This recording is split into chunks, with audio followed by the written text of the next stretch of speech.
Yes, viewers, welcome again to another interesting show, and with me pale tuliwachia jana, tumerudi pale Mm. pale, and with my brother Ben, hata tujalala, tunazidi kuchambua siasa za Kenya na vile zinaingia ndio vile tunazitoa. So karibu sana kwa show ya leo. And Mhm. tuliwachana jana saa ngapi Ben? Umelala kweli ndugu yangu bana? Unajua si lazima ulale kwa sababu Aha. ni lazima ufanye kazi Mhm. hapa ni kazi Yeah. tu yeah. Hapa ni kazi tu, job. Eh, Wera ni wera. Wera ni wera. eh, Wanasema wera ni ni wera. teach and teach.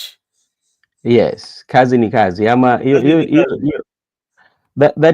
that was a slogan for the president UDA. Aha. Kazi ni kazi. Kazi ni Yeah. kazi. Mm. Uwe unauza viazi pale, uwe unauza maragwe, mahindi, uwe unashona Mm. viatu. Hatujongea ile kiatu bwana. Mafundi wa viatu nadhani wamepata kazi sana baada ya ile advertisement ya viatu eh? Eh? Ile iliyotokea nchini Migori, Ile kaunti ya Migori. ya Migori. Huyo kijana mambo yake ilienda vipi ndugu yangu bwana? Sija kuna nilisoma mahali kwamba aliwachiliwa huru, lakini sina hakika sana kama ni kweli, but ni jambo ambalo tunaweza fuatilia tujue amefika wapi, na labda tukipata nafasi kumuoji tusikie maoni yake na labda jambo ambalo amesoma. Haya, Musa kile kiatu tafadhali, ile kiatu. Unakumbuka ile wimbo ya gospel na kiatu inaendaje bwana? Mimi bwana, hii ma gospel Ile Musa kiatu, yani ni ya nawe Musa, imeimbwa na nani? hiyo kiwatu kivue ya Rose Kiatu Muhando. kivue. Na Yeah. unakumbuka hiyo? Vizuri, vyema. Bila shaka hiyo ngoma tungekuwa nayo na tungekuwa na rights ya hiyo ngoma, tungeiweka hapa wasikilizaji wetu wasikie ile kiatu kivue. But anyway, tuanze show, na show ya leo ni kama kawaida vile tumeandika hapo, the government loses drastically in court of appeal. Serikali ya Ruto ilianguka juzi tarehe 9 katika ile apili ya bwana Gachagua. Now the court of appeals verdict, what next for one Gachagua? What's next for Gachagua? There's so much for Rigathi Gachagua, and that I would say that is a reprieve. And before we look at what next for Rigathi Gachagua, maybe to bring you to context, what really the result or the pronouncement of Court of Appeal was about, because this one concerns about Rigathi Gachagua impeachment. And remember, the impeachment went through until the Senate, and there were two court orders. One of them was in Kirugoya, and I think another one was in Nairobi. One was stopping the swearing in of Kithure Kindiki. The other one was stopping the Senate to not to go ahead with the process of the process of impeachment. So there were two conservatory orders, I would say so.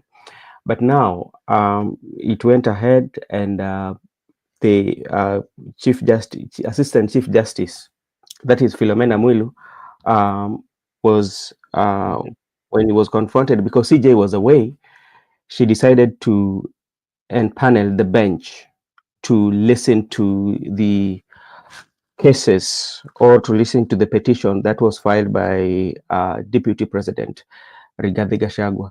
And this one has impact on our constitution. And I would say the 2010 constitution is one of the constitution that his limits has been tested by the impeachment of Rigathi Gachagua. And today again, we are coming into another scenario that is going to test its limit. So Gachagua has several options. So we will discuss all those options that Gachagua have, and we also look at the implications, and we can read the article of the Constitution that gives the Chief Justice the power to empanel a bench, not the Deputy Chief Justice. So we will discuss as we move on. All right. Good evening, Kenya, and especially to our viewers in Nairobi and Kiambu. Wale wote mko Nyanza, wapi Central, nafikiri mmefurahia sana hiyo verdict. Welcome to Africa 24, where we dissect the pulse of the nation's politics and law. I'm your host, Mzalendo, and tonight we tackle one of the most consequential rulings in the recent memory.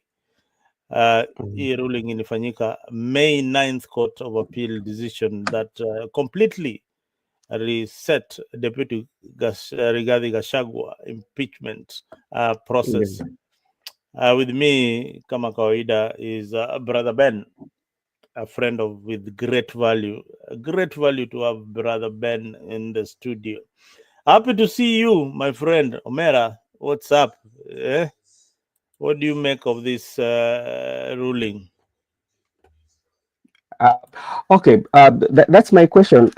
First of all, I would take you through what the Constitution says, especially in what the scenario where we are, especially because the question now we are asking is that did the CJ acted out of Constitution or out of the law? And if you look at our Constitution article 165.4, it states, this is for the Kenya, any matter certified by the courts as raising substantial question of law under clause 3B or D shall be heard by an even number of judges being less than 3 assigned by the Chief Justice. Because this was a matter that was raising substantial matter, especially matters pertaining law interpretation. And when during this time the Chief Justice was out of the country, and they went ahead to the Chief Justice, like the Deputy Chief Justice, and paneled this bench, because what is in question here is about the empanelment of the bench. That is what is in question right here. Yeah, forget about the process of impeachment. First of all, we are looking at the empanelment. So the empanelment, from the verdict that is given, one, it was unconstitutional. And what does that one mean? To me, because I'm looking at it in terms of a layman, because I do not have a legal background, but I'm looking at the way I've read the Constitution, which means any process that was handled by the bench, it was unconstitutional. And what that one mean is that everything is going back to its original status. That is what I mean. So which means the conservatory orders will have to stay, the two of them. That is one. Secondly, the office that is held by the deputy president right now, is it legitimate? And if you listen to some of the legal minds, what they're saying, that the ruling did not touch the office holder or the holder of that office. So that one still begs the question, and people are still and still giving on their views on matters on this. So that is one thing that I would say is something that now we have to look at. Another thing that also we have to look at is that the deputy president, that is Honorable Kithure Kindiki, is unlawfully in office, because the bench itself, as I said earlier, is unconstitutional. So any decision that was made by the bench is unconstitutional. So those are some of the things that we have to struggle with. Then another thing is also, another thing that I wrote was some say that the process was already completed. if you listen to some of the legal minds, because like I was trying to go through some of the interpretation of the legal mind, some were arguing that this process had already been completed. Yeah. So uh, the, the pronouncement does not have so much value on it. Oh, So mm-hmm, another question also that was we are trying to raise and look here, mm-hmm. in the event, because Chief Justice has been given the 14 days to empanel a bench, in the event that the Chief Justice empanel the same bench, does it mean that they can go with the ruling they made earlier, or they are going to start and listen to the submissions, fresh submissions? And among, if you remember very well, among the issues that the deputy president then was raising were about the conservatory orders, because they were fighting for the conservatory orders to stay as they continue to to to to discuss about the case at that particular moment. So those are now, we want to wait for the 14 days for the Chief Justice to empanel the bench, and from there we will see where we are headed.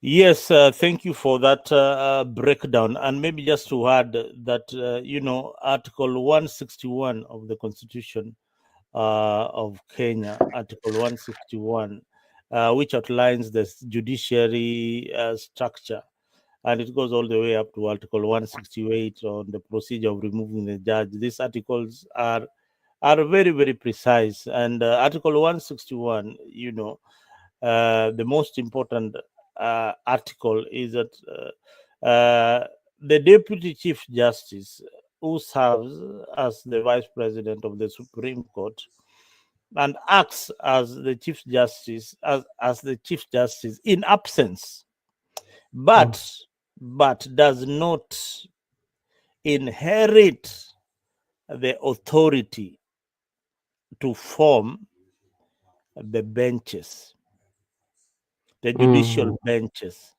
Yeah. She or he cannot form the judicial benches, even in the absence of the Chief Justice. So we have a rogue judge who went ahead and formed a judicial bench, which is unconstitutional and is not allowed by law. So here is a judge who actually should be removed from our court systems. You, That you should be know, the next procedure, because whatever she did, she knew mhm, precisely what she mhm. was doing. And my next question was: was she under some kind of pressure from above to constitute this bench without waiting for the judge, the Chief Justice home? No, I think What was the pressure? even if there was a pressure, when you look at how we've evolved as a country in terms of technology, because even now the filing of cases are done through the portal of the Judiciary Service Commission, where you can file these cases and you can get reply from those. So I think one of the things that they could have considered, even CJ, the deputy CJ, even though the CJ might have been outside the country, but that one did not mean that you cannot use the technology available to reach her.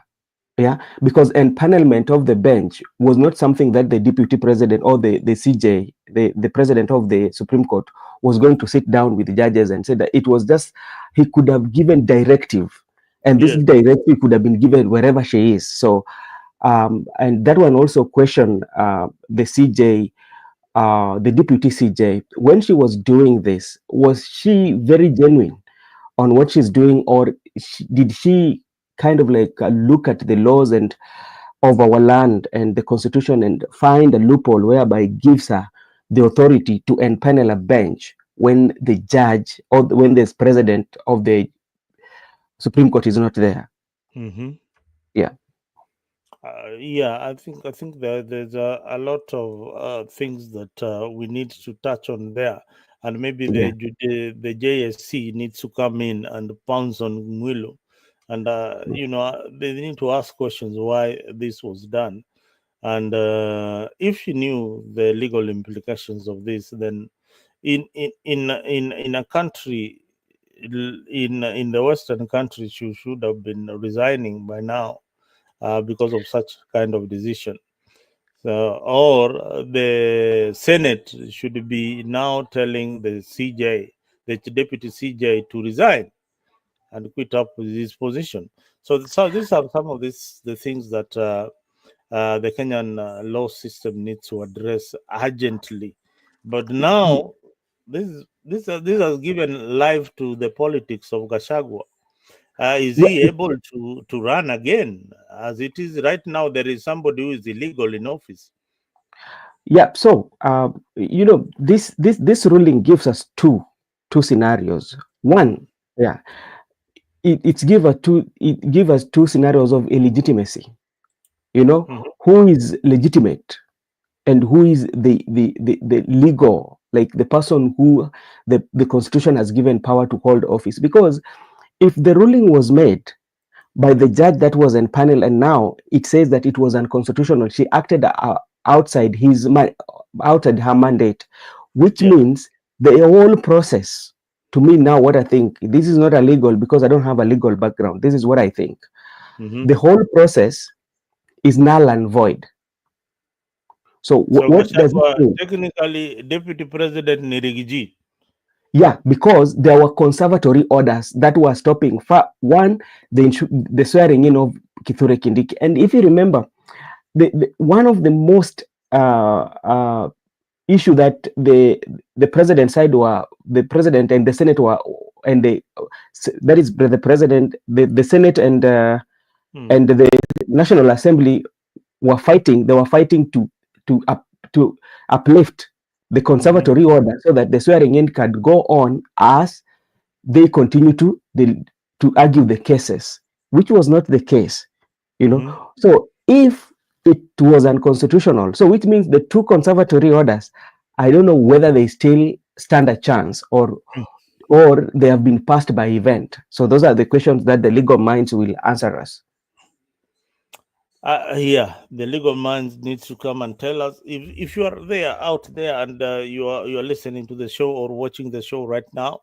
You need just to dive into the comment section on Africa and tell us what you think of Brother Ben Media, which is also live. You can also post your comment there so that we can share with other Kenyans. For us here, we are just digesting into into the ruling to see whether you understand it as the locals, as Kenyan citizen back at home, Mhm. uh, the implications of this ruling and how it will change our politics. One thing I said, Brother Ben, Yeah. and I've talked about it in many forums, I've written an article about it, that in my anticipation, this is a wild card that Ruto is about to play Mhm. for Raila Odinga. Mhm. This is card, I call it the Joker card that Ruto was holding, and maybe this whole impeachment saga and blah blah was Yeah. just some kind of drama that we're being taken through, and then eventually Ruto goes back to Mount Kenya and tells the mountain people that, you know what, Mhm. I did a mistake, nimefanya makosa, na umeangalia kama koti zetu zimeamua ni Rigiji ndio awe vice president. Mimi ni nani? Supreme Court imeshaamua. Sasa sisi kama serikali ya Bwana Ruto, wacha tutie amri ya Supreme Court, na watu wa Central, kama niliwafanyia makosa, naomba msamaha. What happens in that scenario? No, I don't think that could be the case, or even because Yeah. what I think is president and his allies, especially from central Kenya, miscalculated Rigathi Gachagua, and they thought that finishing Rigathi Gachagua through impeachment was the best option. But now I feel now they are seeing the sense that they say that this was not the best option, because now even if you try to follow it right now, what they are talking about Gachagua, none of them are talking about the all the accusations that were leveled against Rigathi Gachagua. Yeah, They are the talking about corruption. Gachagua is the corrupt. corruption. The Gachagua is a tribalist. Eh? Yeah. No, Gachagua is only a tribalist. If you look at the politics that is going, Gachagua is only a tribalist when they are campaigning outside or they are not within the borders of Mount Kenya. That is when Gachagua is a tribalist. Because this one was displayed well with the president when he was touring Mount Kenya. At no any given point during his speeches on the Mount Kenya development tour, he mentioned the word tribal. There was no Yeah, his choice of words. his All choice these of words. have got choices of words. The Eh? choice of words were very Mm-hmm. particular. They were geared toward development. That is one. Two, if if you notice when he went to maybe to doing tours, especially in other areas, he will go with his own brigade, like different brigade. The broad-based brigade will be there, but for the Central Kenya, it was a Central Kenya affair. Yeah, it was only Uh, the leaders from Central Kenya that were given opportunity watu to wa speak. Murima. Yeah. So that one tells you how this Gachagua impeachment is really impacting on the president. I think there was a miscalculation, and maybe they thought Rigathi Gachagua would within a period of 2 weeks he will be no more in the political landscape. Two, I told you the impeachment of Rigathi Gachagua is really now testing the elasticity of our constitution 2010. Sometimes you can make decision hurriedly to run away with them, knowing very well that okay, we have passed this event, but now it is biting back.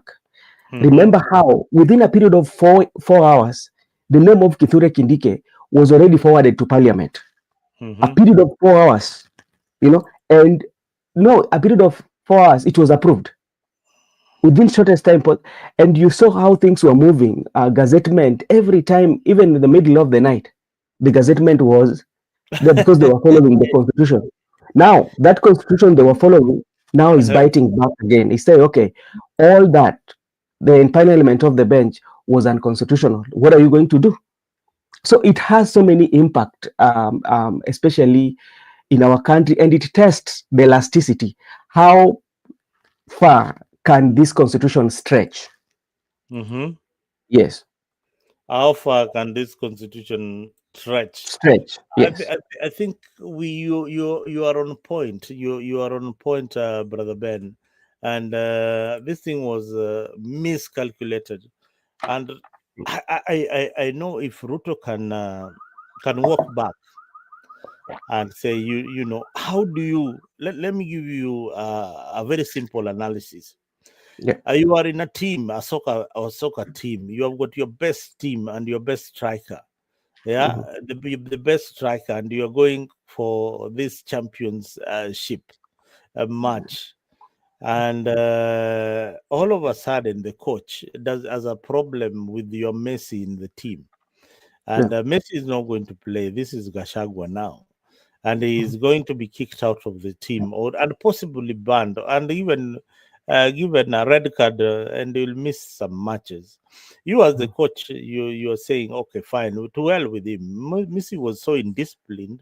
Let us do away with him. Then after a few matches, you lose so many games. Then all of a sudden you realize that your key striker needs to be back in the team. So Mhm. going to 2027, Ruto has simply realized that he needs the mountain in 2007, in 2027, and he Mhm. needs them badly because the mountain will decide who becomes the president and who is going for the opposition. If Mhm. they play their cards well, then they could easily be the king makers Yeah. in 2027. But most importantly, you realize that the mountain are not filling any potential presidential candidates towards 2027. Could this verdict be a lifeline for Gachagua to vie in 2027? Or could it be a state ploy to allow Gachagua to think that, you can easily make it and win against William Ruto if we put you on the ballot? Okay, that is a question that we can answer after 14 days after the empanelment of the bench, and to know what is going to come on the bench that the CJ will empanel. But to look it into deeper, what they did by impeachment of Rigathi Gachagua, in our constitution, this was a killing of somebody political career. Yeah, Mm-hmm. yeah, yeah. So even if you want to go and ask for forgiveness based on the fact that the way impeachment took place, the processes, and how it was like this was finishing you politically, you know. Remember the same thing that happened between President Uhuru Muigai Kenyatta and William Ruto. Raila came into the picture, but maybe President Uhuru Kenyatta said, okay, this is politics. I do not want to kill your political career. Let me just leave you, do you what you want to do what you want to do. Ukipenda siku moja utakuja kwa ballot box na ushinde. And he got that chance, and he vied, and luckily enough, he won the presidency. He is the president right now. But what he was doing to Gachagua, that was political elimination. Wewe utakaa nje katika siasa kwa muda mrefu, kwa sababu kulingana na process yenye umepitia ni kwamba wewe haufai kukuwa kiongozi. Tukiongelea mambo ya siasa, huyo amekumaliza kisiasa, so unapata itakuwa ni vigumu sana. Hata kama unataka kuomba msamaha, itakuwa ni vigumu. Na wakati ambapo unaomba msamaha, kuna wale ambao waliitwa kama chama cha ODM, unapata kwamba wengine walikuwa wanasema sisi hii vita haikukuwa yetu, lakini tulikuja tukaambiwa tukuje tusaidie. Baada ya kusaidia zile manyadhifa ambapo watu ambao walikuwa karibu na Rigathi Gachagua wameng'olewa, utakuja kuomba msamaha, uambie mbona uliwang'oa, mbona uliita wale watu wakaja, ikaenda pia mahali sasa wako kwa serikali, wako na usemo mkubwa zaidi kuliko hata wale ambao walipigia serikali kura. So hizo ndio swali ambao ukitaka kuomba msamaha itabidi umezijibu, alafu hapo ndo utaanza mwendo wa sasa useme kwamba utasamehewa. So itakuwa, mimi naona kama itakuwa ni vigumu. Ni ile tu sasa rais atakuwa atatafuta mbinu ambazo anaweza tumia ili apate second term, lakini kuomba msamaha naona kama haitakuwa rahisi vile. Kwa hivyo kiongozi hawezi omba msamaha hata akifanya makosa. Viewers, subiri kidogo, wacha tuulize hawa wangwana wako nyumbani. Viewers, and thank you once again for joining Africa 24. And nimekuona pale kama kawaida Gypsy Corner. I have seen the one and only Judith Kawitha. Judith, karibu sana Africa 24. And if you have not subscribed to Africa, make sure that you guys have subscribed to Africa 24. Now we ask you, what did the Court of Appeal, why did the Court of Appeal quash this decision to impeach one Rigathi Gachagua? Guys at home, tafadhali tupatie majibu hapo, tutakujibu. We want you to stay, we want to stay engaged. Na kuna swali hapa Gypsy ameuliza on the issue of Gachagua. I don't know whether this is a question or a comment. Ebu isome kidogo. Gachagua can run, but remember we have Matiang'i and Kalonzo in the race. Let's assume that Gachagua have the 3 million votes and Uhuru brings in Matiang'i to take 1 million. Gachagua will still need votes. Yeah, but as things stand right now, I think Gachagua also knows what is going on because he will read the moods of the people. Yeah. Mhm. Do you feel even yourself that Gachagua has a sellability? That is something that you have to No, do. beyond central Kenya, Yes. Gachagua cannot sell. He knows So that it well. that's what I'm asking you. That sellability. Yeah, beyond central Kenya he cannot sell, but within central Kenya ako na ushawishi mkubwa sana. Ehe. Yeah. Yeah. So hiyo ni jambo. So mimi kwa maoni yangu ni kwamba Gachagua haezi wania urais kwa maoni yangu, lakini atakuwa ni mtu ambaye atakuwa na ushawishi mkubwa katika hilo uchaguzi. Hata kama mahakama itampatia uhuru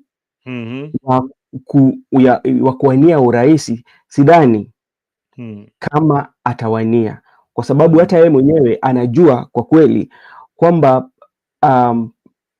idadi zake za namba, tuseme kwamba haikubalii yeye sana sana kupitia milima ya Kenya tu ndio labda anaweza kuwa na ushawishi mkubwa na wale ambao wako diaspora, you know. Lakini kwa watu wengine bado the people have not understood his kind of politics, the kind of politics that he does, you know. Yeah, so I don't, that's a liability factor. So even him, he knows, and they know if indeed they part ways with Rigathi Gachagua and Matiang'i, that is the end of it all, and that will be very good for President William Ruto. That President William Ruto will win very early in the morning.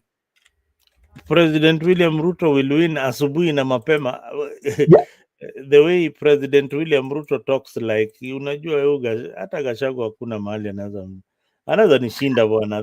The confidence that the president has on this group, I don't know whether you've seen it or it is the fear that he has in this group, but I see a lot of confidence that he can beat this group of leaders. The only thing that, you know, one thing that if these leaders, they want to beat President William Ruto, yeah, the interest of their coalition should supersede their own interest.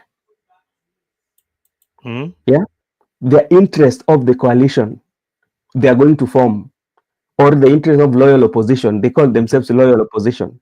So if they are loyal opposition, yeah, and they are very, very determined to defeat President William Ruto, one, let me put it this way, their own interest should not supersede the interest of coalition that they are forming.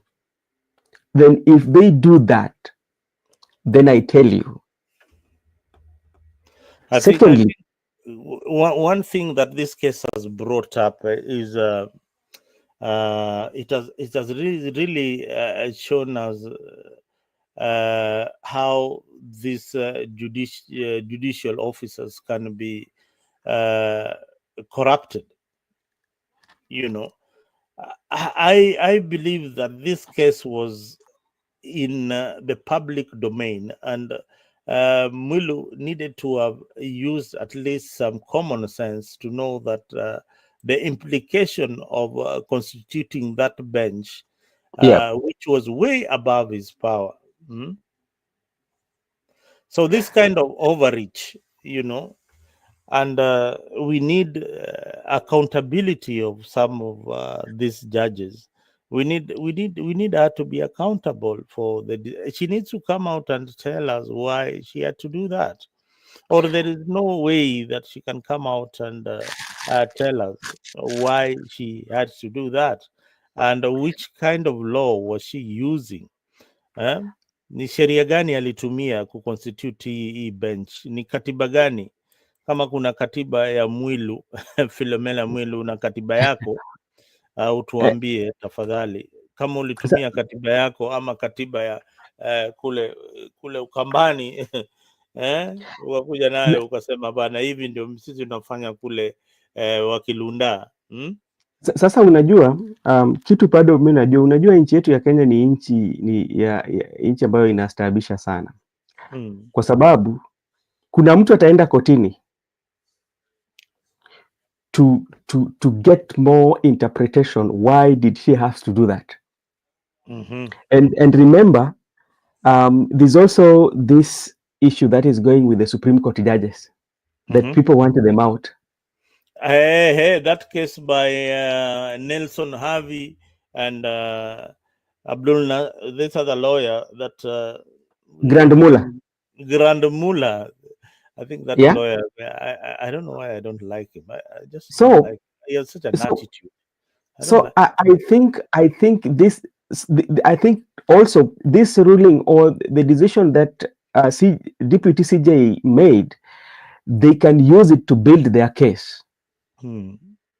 Yeah. Oh yeah. They can use it to build their case. So yes. So everything that happens, it will. Now we believe. All of a sudden, I believe they were right. Yeah. They were right. They were right in everything that we were saying. Grand Muller and Nelson Harvey were very, very right in what they brought. Kenyans did not understand why these guys are bringing this this case. Yeah. So now this one will make even people who are doubting them for pushing that narrative of removal of the high court. I was one of them, Brother Ben. I was one of them, and I don't like Abdul Nasir, but now I think I like him, and I like Nelson Lavi. I don't like the attitude. Both of these two lawyers have got such a nut. They walk with some kind of hair, like they are the only ones who can speak the Queen's English and walk with their heads up as they are most learned, while law. Unajua, I always joke with my friends who are lawyers that law can be done by anybody. Yeah, but not everybody can be a doctor, but anybody can be a lawyer. So long as you know how to argue. All right.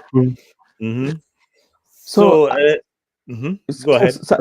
Some of the things that, especially as we look at the conduct of Deputy CJ of empanelment of the bench, which was above her or violated the constitution.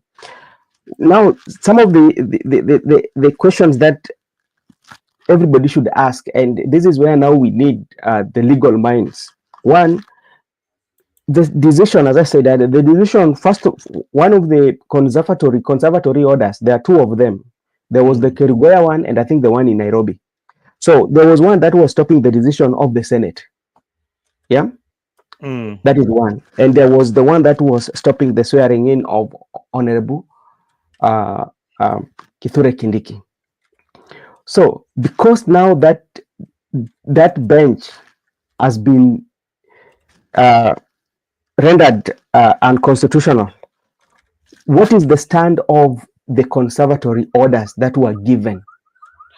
Do they still stand? Yeah, that is one. Secondly, what is the position of the deputy president, the current deputy president, and the impeached deputy president? Because if the conservatory orders, let's say that we agree that the conservatory orders should stay, it means one, the current deputy president, Honorable Kithure Kindiki, is in office illegally. Yeah, is in office illegally. Now, another thing that you ought to know, and this is, the Senate makes political decisions. Yeah. Those are political decisions, and the Senate cannot interfere with a judicial decision. Yes. But we have seen parliament that is very rogue, and they don't respect the judicial decision.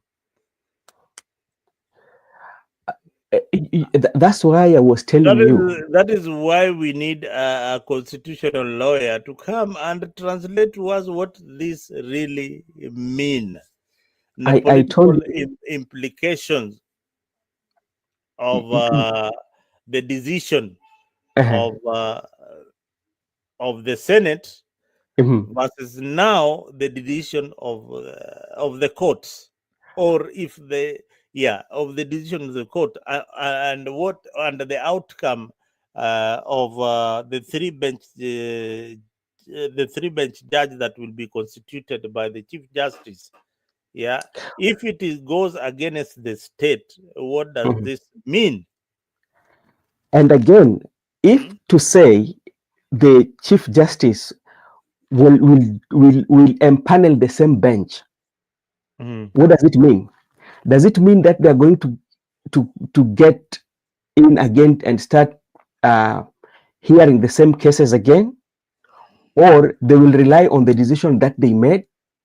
So there are going to be fresh arguments that are going to come. First of all, especially the legal from Rigathi Gachagua side will first of all contesting the conservatory order. Let them stay the way that was their first prayers, that the conservatory orders should stay. Is that one going? What is going to happen? And this is what I was telling you. If you look at our country, especially how we've always made decisions, especially things to do with constitutional matters, sometimes we tend to ignore, and we use the powers that we have to override the constitution to work on our advantage, but not knowing that this constitution is a grinding machine. It will come back and bite you. And I told you earlier, is also testing the elasticity of our constitution. Now, do you think William Ruto can use this court ruling to his advantage? In what way? In this way, I told you and I explained to you this earlier.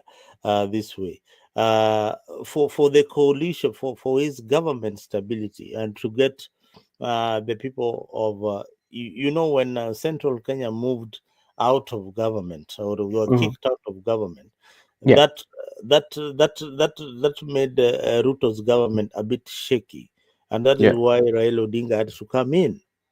You know that. So Mhm. when if to broaden is a broad-based government idea, Mhm. he can just bury the hatchet and bring Central back and reinstate Gachagua back to his position. If the courts rules in his favor, or he can anticipate that the three bench judges are going to rule in favor of one Rigiji and move very fast, to avoid the embarrassment. Can you You see, imagine the embarrassment? let me tell you some of the things. One thing that I know the president can use. The president can use this as a way of strategic for the 2027. And how is he going to use it? He's going to use it so that Rigathi Gachagua can run as a president. So Yeah, when Rigathi, yeah, that is when another Rigathi, angle. But Rigathi Gachagua is smart enough to realize, okay, fine, this bait that I'm being given, it is yeah, something that is poisonous, and yes, it might the bait that is being given, it might land him on a dinner table where you'll be slashed by one William Ruto and Raila Odinga on the other side. It could be a meal. Mm. yeah. If he runs for president, then he becomes a meal for William Ruto and Raila Odinga. But that, the ruling is also a reprieve for Rigathi Gachagua, and this one can confirm, Mm. especially for political gain, yeah, that Mm. Rigathi Gachagua was being persecuted politically. He did Mm. not do anything wrong, you know, because if now the constitution and everything is not going against him, all this, the process of constitution, the process of impeachment, and how it was done. And remember something also that you also have to know: somebody will have to go to court again. And I'm telling you, watch this space. Remember, one of the issues also they were raising about Kithure Kindiki being a member of UDA. Remember, our constitution does not allow, especially the technocrats, to be member of any political party. Remember, that was contested. And when did Professor Kithure Kindiki resign as a member of UDA, yeah, before he was given the interior post, you know, because when you're being given those posts, it is it is perceived that you should not align to any political party and you should not be a member. But if you look at our constitution again, the only two offices that are working in the government, especially in the executive, that are allowed to be members of a political party, that is the president and his deputy. That's the only two people. But Yes. when looking at the time when he was given the deputy president, Mhm. when did he register back as a member of UDA? And it required you to take almost like 3 months for you to become that member. Yeah. Now, Gypsy Corner is asking. I don't know, but this bench, this Gypsy, in my understanding, the three judge bench has not been constituted by the CJ, and it will take 14 days to be constituted. The deputy chief justice has got no mandate and cannot question what the authority of the chief justice.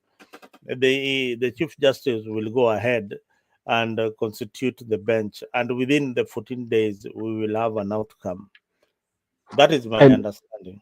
yeah, so this is what is. Let me answer Gibson Corner. Hmm. The bone of contention here is the bench that was empaneled by the deputy CJ. And if we look at in our constitution where they are citing and the article they are citing that qualifies what the deputy CJ did as unconstitutional is Article 165.4, which says Article 164 of the Kenya Constitution states that any law, including customary law, that is inconsistent with the Constitution is void to extent of the inconsistency. Similar, any act or omission. No, no, no, no, no, no, no, no, no. Let me find it. Mm-mm. No, I'm reading four. That now I'm reading four. Sorry for that. Any matter certified by the court as raising substantial question of law under clause 3B or D shall be heard by an even number of judges, being not less than three, assigned by the chief justice. Now, where is raising substantial question under the law. So the substantial question that was being asked, especially, was, remember when the Senate was supposed to vote, or the Senate was supposed to cross-examine Rigathi Gachagua, he fell sick. Yeah, and the Yeah, Senate went ahead to vote in he when he was not around, or when he and was not. and his lawyers walked out. The lawyers walked out, and Mhm. I furthermore, remember that he incident. was sick. Mm. Secondly, there was still time. So that is what is raising substantial. So with that, that's why the conservatory orders, one of the conservatory orders was about the Senate. They were questioning the process of the Senate to stop the Senate from completing the process, in that Gachagua himself, the subject matter, he's sick. Secondly, was about the swearing in of Kindiki. So those are the questions that were supposed to be looked into. And this one, these questions were before. These were the questions that were supposed to be looked by the bench. Yeah. So those are what were supposed to be looked by the bench. So the person who has powers to empanel the bench is the CJ. And remember, by then the CJ was not around. What happened? The deputy CJ went ahead and empaneled the bench. And remember, the attorneys from Rigathi Gachagua side raised that question, and they contested it bitterly in the courts.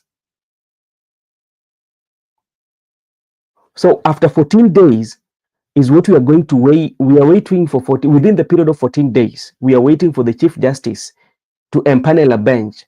So if he empaneled the same bench, it means they will start it afresh to hear these cases again.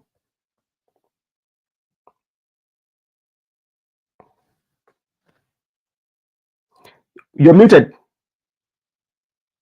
Ben, is the funny thing, brother Ben, is that there were some people who were not very sure whether to go to Rigi G's side, and others Mm, were saying that the allegations against Rigi G were correct, and the court ruled against him. So that is the reason why they don't support Rigi G. But now UDA is going to be split even further. Those who are mhm. standing in the middle will now have an opportunity. The Chungwas have now an opportunity to join Rigiji. Yeah, with this pronouncement, those who wanted to join Rigiji can now join Rigiji officially and say, hey, boss, we were wrong. If the courts in Kenya have decided, then who am I to stick on the other side? Let us, wacha nikufe na ndugu yangu Bwana Gachagua. Yeah. So I don't want to be left out in 2027 because most of the MPs, as we are speaking, Bwana Ben, the Yeah. MPs who are not aligned to Gachagua, Mhm. chances are that they are not going to make it to the next parliament or senate. Is Yeah. that true? Yeah. Yeah, from the look of things, because I think you saw in Embu, that was a typical example. Even after President touring the area, some of the members of UDA are still being heckled by the residents. What does that one Mhm. tell you? It tells you a lot. Yeah, and I've seen other developments and which I need us to jump into Mhm. because time is really not on our side tonight.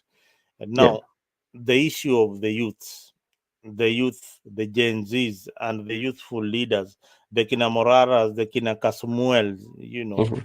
uh, the Gen Z's new alliance.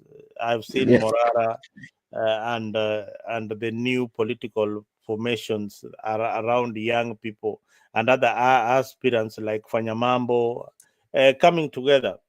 Yeah, I don't know whether you saw them giving out a press conference, and I've also seen Salasia going around campaigning to be a presidential candidate. All of a sudden, now Salasia wants to be the president, but rumors has it I've seen in some social circles that the government has really given out money to young people so that they can go around and Yeah. campaign, and Salasha is one of them. Hmm? Maybe for Peter Salasia, what I know, I think he came out and dismissed those rumors yesterday, and he said that okay, he has not gotten any money from the government and all that. But to me, Salasi, I think he's trying to consolidate, especially the Western Kenya, with the young people. That is what is doing. I don't think he's going to run for presidency. He's just trying to consolidate the Mulembe nation, especially the young people, because he has this um, thought that for the longest time in the history, the Mulembe nation has been used by especially the Right Honorable Prime Minister Raila Odinga, bearing in mind the numerical power that they have. You know, if you look Mhm, at the numerical, when you talk of the numerical power in Western mhm, Kenya, they do have it, but it doesn't reflect, especially when it comes to political benefits.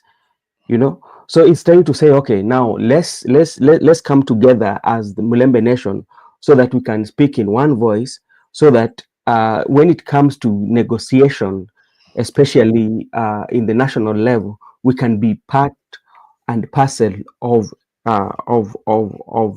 the negotiation. Because remember, they've been complaining about how despite the fact the numbers when the juicy or when the cake, national cake is being distributed, they get less. And because they've been supporting the Right Honorable Prime Minister Raila Odinga. Even right Oh, now, mm. if you look at the people who fought for the Kenya Kwanza, that was Musalia Mudavadi and Moses Wetangula, right? But if you look at the power that Raila commands right now in the Kenya Kwanza government, you cannot compare to two of them. You can feel the effect. Raila called the shots. And anyway, Raila, that is very, very true. And even look at now the numbers that Raila has in parliament. You cannot compare Raila Odinga and one Wetangula or Mudavadi, Yeah, who has got it doesn't even have a political party to begin with.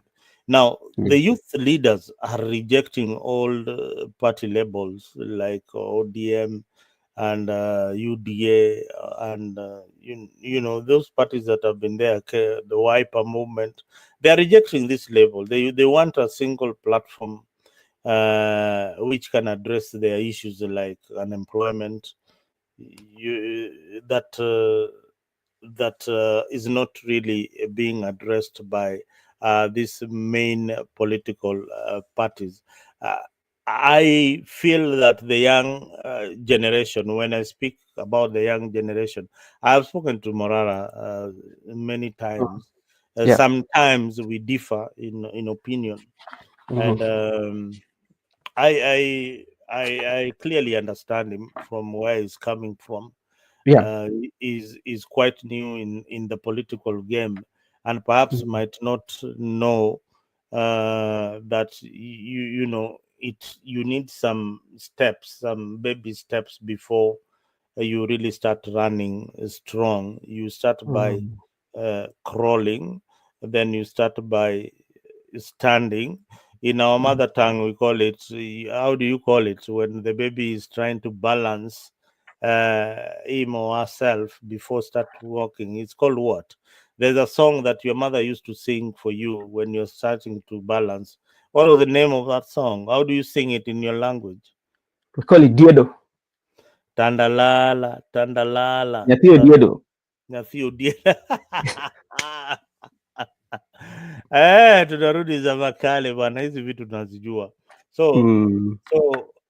and then they make the step, then they start running. So you Mm. you you you don't just come into politics and then you start running and then you win a seat unless it is a revolution. So there's some steps they needed to make, and they are making the right steps right now. Kenyan politics is about coalitions. It is about coalition, and don't forget Mhm. the tribal thing is still there. It's a Yeah. tag that is in on our necks. We try to shed it off as much as we can, but you can't do that by just the 2027 elections. It will take time. It will take another generation of Kenyans to really change tribalism that is affecting our, and it affects almost everything and the crop of leaders that we have. I totally understand the young people. I totally agree with their vision and their passion Mhm. to unite this country. Where they get it wrong is that when you come to this race and you are trying to fight somebody like Raila Odinga, and you try to fight Gachagua, and you fight William Ruto, you're fighting everybody else, and you're only one Morara or Kasamuel, you will not manage that fight. First, uh, these guys are coming into the game with a tribal backing. One thing that you have to know, they have that tribal backing. You are yet to create that alliance that you really want as young people, yet to Mhm. get a leader that you trust. But I'm seeing a decision that is directed, or some energy that is directed towards Matiangi by the young people. And they are saying that, okay, fine.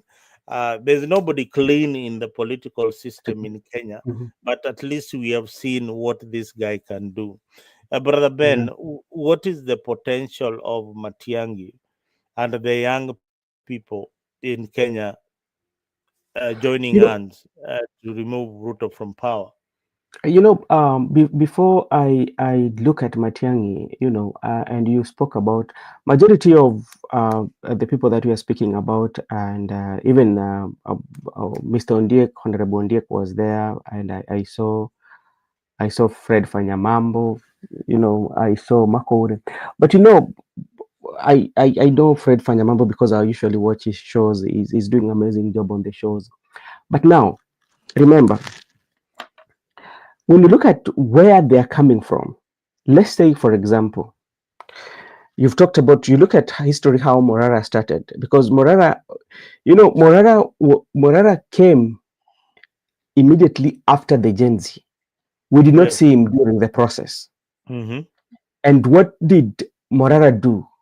Morara decided to go after the ghost projects and what these projects has done. And remember how Kenyans trusted with that, because during that time, Kenyans were yearning for change and they wanted somebody who could come out to lead that change. And they contributed within a short period of time. He really got a lot of money from Kenyans because Mm-hmm. Kenyans trusted you.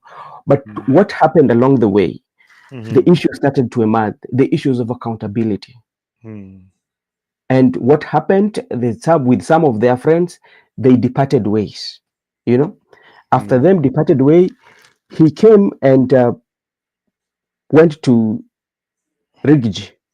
Yeah, He went to He- Rigiji, yeah. Yes. yeah. So after going to Rigiji, then a short period of time, Martha Karua, and even during the time when Martha was rebranding, Honorable Martha Karua was rebranding her party, Morara was there, and like he was somebody who was carrying the face of the Gen Z. Mm-hmm. Yeah, but what happened immediately after that? He started again to attack the likes of Rigiji, the Martha Karua, and the rest. You know, Then how yeah, how that begs the question: why were you going there in the first place? But you know how are how you he has, doing? do you know how Morara How? has answered that question? Let me tell you Yeah, what he's saying about that. yeah. I went to one Rigiji, and Hmm. I realized that one, we don't share the same vision. Hmm. Uh, I listened to him. I heard what he was saying, but I realized that he's tribal. So his excuse is that one Rigiji is tribal, so he cannot work with Rigiji. And then Okay. I don't know what he says about Martha Karua, but I think he says it's the same thing. These are old folks. We need to change, the system. So that is Okay. what is driving. But you brought in Fanyamambo. I needed to just to add something on what you said. Mm. Among this group, Fanyamambo is not eyeing for the presidency, but is eyeing for the Dagoretti seat. One for is called this KJ. Dagoretti guy, KJ. Mm. KJ, who has got money and he has forgotten that he used to act in ridiculous and they give us some Mm. informative kind of education on leadership. But right now it's all over his head. So Konyamambo is definitely going for that particular seat. And Fanyamambo, the only part about Fanyamambo that is playing politics and playing carefully is that he's very cautious in attacking the establishment, attacking people like Raila Odinga. Very, Yeah, very because careful. he has Very, done it in a very intelligent way, by the way. yeah, he does it in an intelligent way that even if he meets Raila Odinga for a cup of coffee, Raila will say, I think you're a nice guy. You can even buy on an ODM ticket and take up that seat. At the same time, he doesn't want to brush off Rigiji because he wants to inherit the Kikuyu block that is in Dagoretti. So that is a young man playing tribal politics, but in an intelligent way. He does not confront tribalism like nyinyi wa Kikuyu hatutaki mambo yenyu. You see, My worry is, my worry is the Yes. background where they are coming from. Mm. Because as I told you about Morara, and Morara has lost some trust amongst the people who trusted him m- in on the earlier stages. Do you think now if he start to ask for donation, he will get the same money that he used to get? No. No. It was, Now, we saw it coming. It was going to go that direction. now come to Kasmuel Makoure. You know, Mm. yeah, Kasmuel Makoure. He was known in the street, and his oratorial skills Mhm. gave him the platform, and and the Gen Z or the millennials said, okay, this is the guy. And from the look of things, he could have been given the position of a party spokesperson, because that really would fit him. But along the way, what happened? He went to the ODM, you know. And if you look at ODM, you have to look at yourself and say that what impact are you going to bring in ODM? Yeah, you have to Eh, look at chama ya what impact. baba, chama ya Yeah, baba. Mm. can you try and bring in young people to the ODM, and can you push for those change in ODM? And that one also lost the trust between the people that trusted him most, because like he was trusted with the people that he was with the street, and now you're coming back to ask for forgiveness. Do they going to ask for that forgiveness, bearing in mind even those young people are asking the questions of the broad-based government? What has really changed? What did you go to do, and what have you changed, and why are you now coming back to ask for forgiveness? That big trust, is something to ask about. Now come to our good friend Honorable Kennedy Ondiek. Kennedy Ondiek was in UDA, and he did a good job, by the way, in terms Mhm. of mobilization of UDA in Homa Bay. Let's give him to him. Yeah, but along the way they departed. And if you listen to how he used to reason even when during the Gen Z, all that he said, and now, do you feel that trust, that the people who are going to trust him and say that now we are running against establishment? This is a very bad government. But everything that you are speaking about, these are things that people had already spoken. You're just repeating yourself. Yeah, You know. what I think, maybe you are not seeing, and let me talk on Kennedy Ondiek. I've been studying these young people who are in politics, and especially the ones who are very vocal. So Kennedy Ondiek realized that okay, this is UDA, and I've been seeing positions coming in and going out. Young Yeah. people are normally very impatient Hmm. when it comes to leadership, and when it comes to positions. When they see the recycling going on in the party, that they Hmm. feel that they are being used. And Yeah. again, he was looking at what are his chances in Luo Nyanza, where he comes from, to vie on a UDA ticket.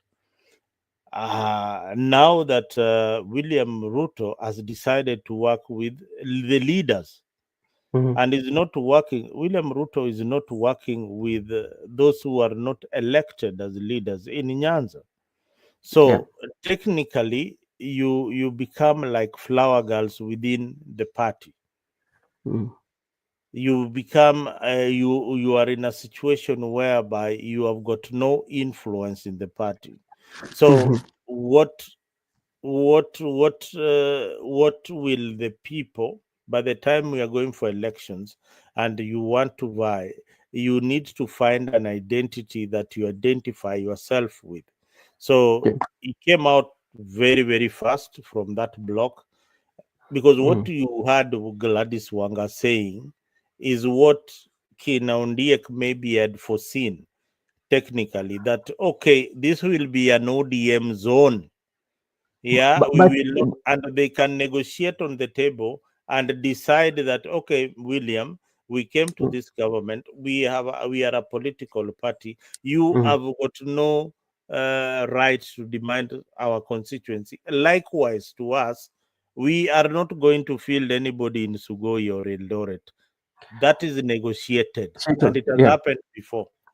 So, And yeah, and just go ahead. something that we have to give it to Honorable Ndiek, yeah, to be very sincere with him, that guy, in terms of mobilization, especially for UDA in Homa Bay, he did a good job. No, he did a You good job. He was very charismatic, and is very smart. Another thing that I also have to give him kudos of is coming up with a political party, and that one is giving people an option to to vie. to vie Yeah, with. if everything goes wrong in ODM, you have got a party that I'm the vice chairman or the secretary No, general. he's the chairman. He's the chair Oh, of he's the the party. chairman of the party. Yeah, Odiek is the chair of the party.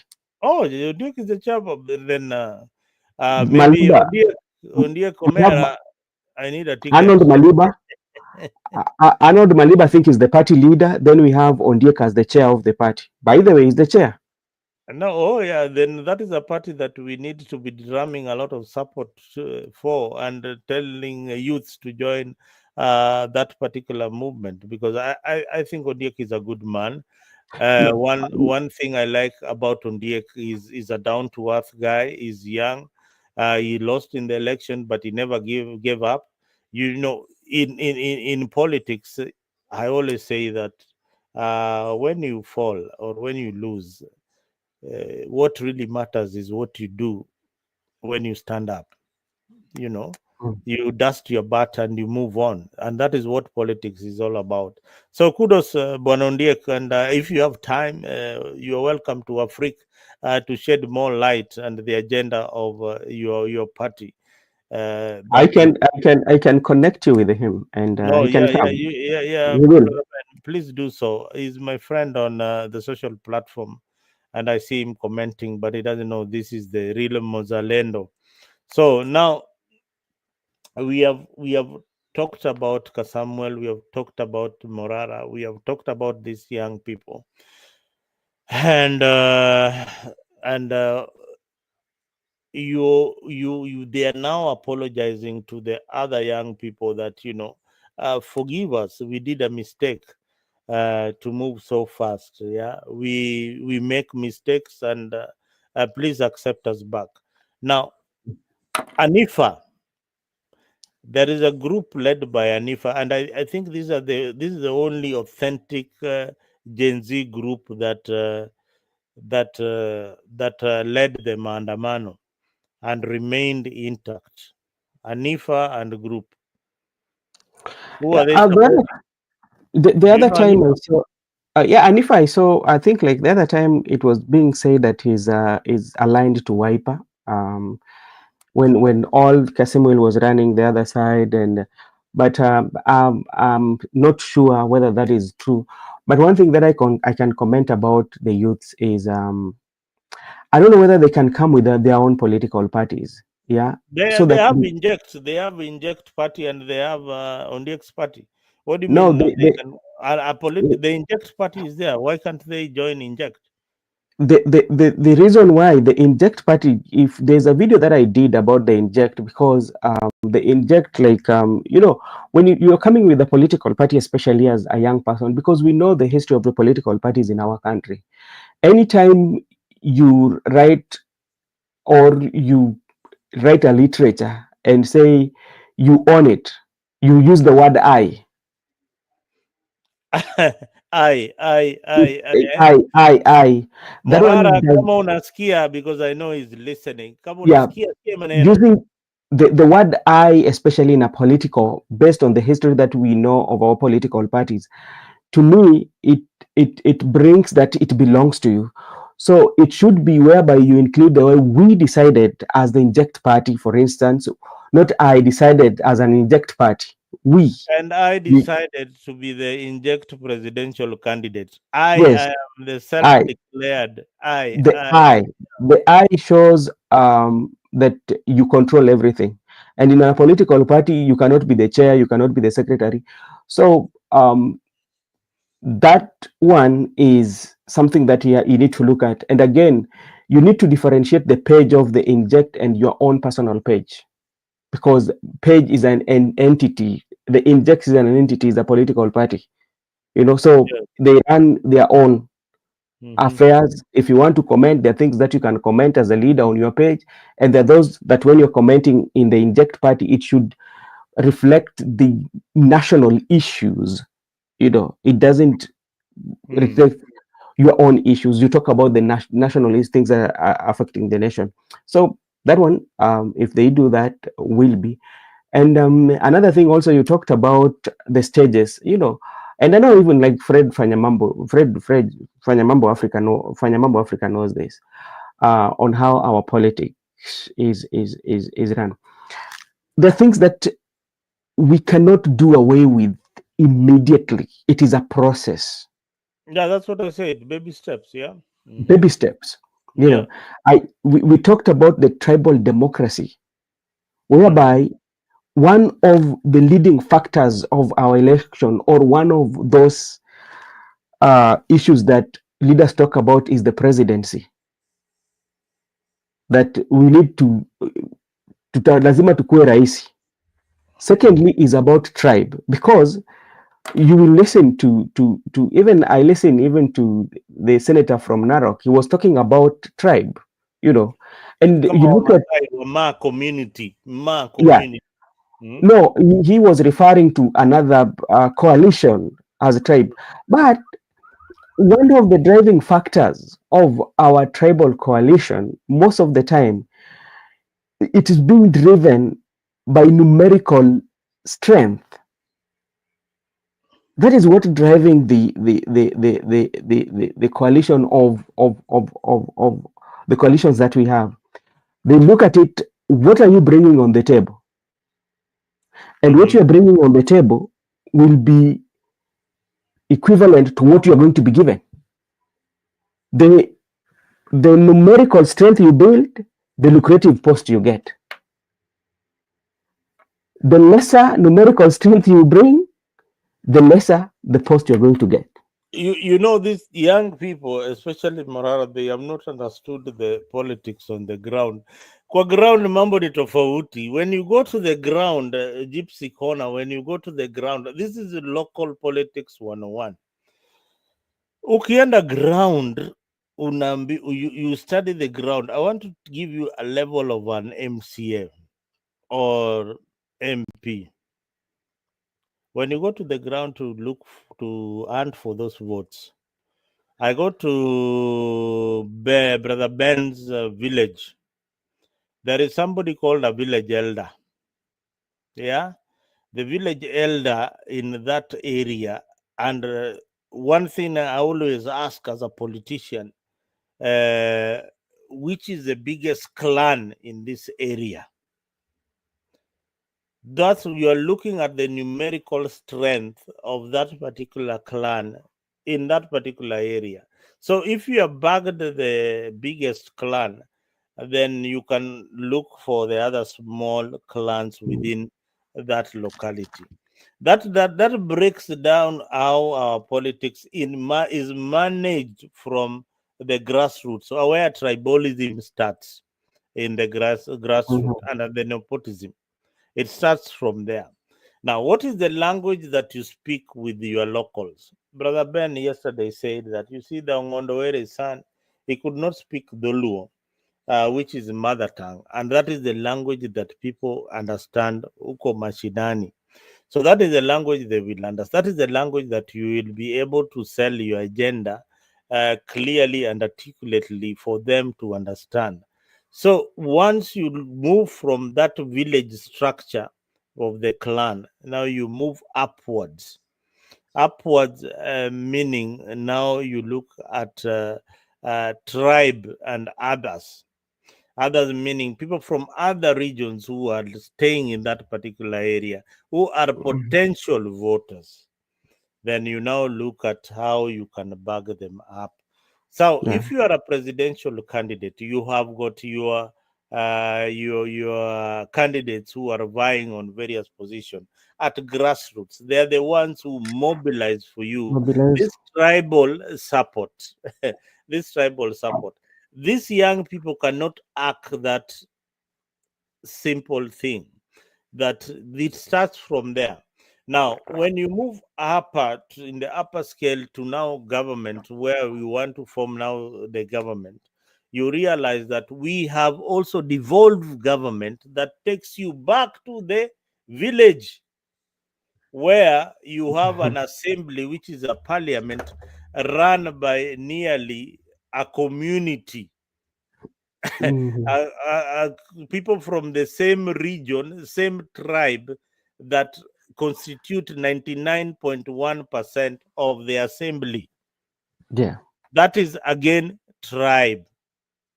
So you cannot kill this with the 2027 elections. It has to start gradually. People like us with understanding will understand. Then we move to 2032. We kill it slowly. By the time we are moved, by the time I'll be in my 80s, then there will be no tribalism in Kenyan politics. But for now, Mhm. it is dying slowly. You will not see it. The only place that the Gen Zs will do so well in capturing the seats, if they are intelligent enough to know that they are intelligent enough to know that in the urban areas in Kenya, the urban And areas, yeah, cosmopolitan areas. cosmopolitan areas, if they can map out the cosmopolitan areas in Kenyan politics, and they have the brains, they have the data, they have the science. Nairobi, they can take it so easily. Mombasa, the same. Kisumu, the same. Will be a bit difficult, but they will Yeah. get some seats in those Kis- particular areas. Eldoret, the same. There's a likely scenario that they can get seats in those areas.